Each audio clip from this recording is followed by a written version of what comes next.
April 25th is ANZAC Day of particular significance to many Australians, New Zealanders and Turkish people. While it's become a general day of remembrance, it specifically marks the landing of British forces in what's now known as ANZAC Cove in Gallipoli on the Turkish coastland in World War I. The ANZAC story has certainly been subject to some whitewashing over the years, being told in particular ways that suited the governments of the day and the causes they wanted to push. Many people actually don't even know the basics of the day they're marking on April 25th. The shortest way to describe the Gallipoli campaign from a British point of view is complete failure. Almost an unmitigated disaster. The most successful part of the campaign was the retreat, when the order to retreat was given. Turkey had entered World War I on the side of Germany, and the British plan, spearheaded by, among others, Winston Churchill, was aimed at knocking Turkey out of the war and getting some strategic land for the African conflict with Germany. While the British forces did successfully land at Gallipoli, they suffered horrific casualties and never made much headway towards their goals, which led to the eventual retreat. And it is worth noting, as opposed to what some people seem to think, it was not just Australian and New Zealand forces involved, it was British Imperial forces, including troops from Britain, India and Canada. Many of the young men who volunteered for the Gallipoli campaign saw it as a grand adventure. They'd prove themselves as men, and their country would prove itself on the world stage.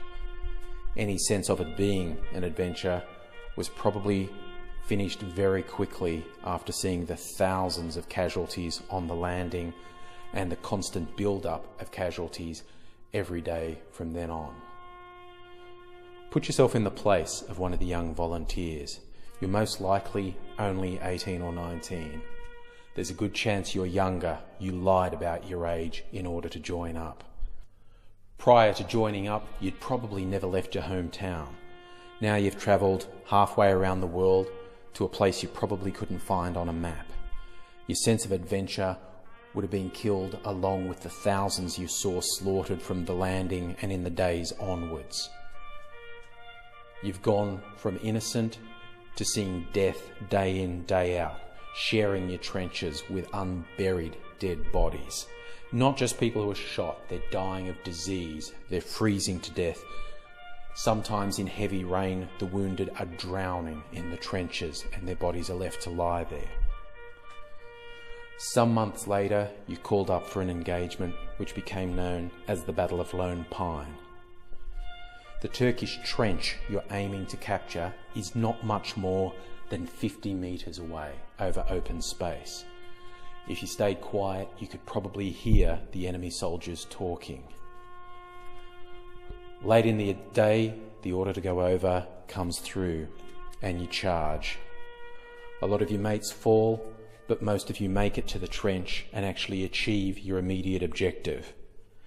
But there are counterattacks from the Turks and strong pockets of resistance. In the confined space of the trench, it gets dark even before nightfall, but that comes soon enough. In such close quarters, there's not much shooting in the fighting.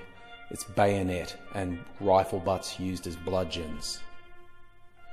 You're 18 years old. You're fighting for your life in almost pitch darkness. Your bayonet's broken off between the ribs of a young Turkish soldier that you've killed. He's probably younger than you, fighting to defend his homeland against the invading force. You continue fighting with your mates to hold your position. You're beating back Turkish soldiers with the butt of your rifle. You lose your rifle. You're fighting with your hands. You grab a rock and you're smashing the face in of an enemy soldier. If you don't kill him, he will kill you. This is not easy, clean killing. You're in pain. You're trying to beat someone to death. You can hear the screams of the wounded and dying all around you. In the darkness, you have no idea what's happening, when you're going to feel a bayonet blade go between your ribs. Will someone lob a grenade down the trench? In the confined spaces, Sometimes the grenades would be thrown back and forth up to 3 times before they exploded. The bravery of the soldiers on both sides of the conflict had a lasting impact on both sides involved. When you're saying the phrase, "lest we forget," what you should not forget is the sacrifice involved. And never forget, there's no glory in war. There's men doing what they have to do, what they're ordered to do. There's fear, there's pain, there's suffering, there's terror. The thing not to forget is never to take these steps lightly.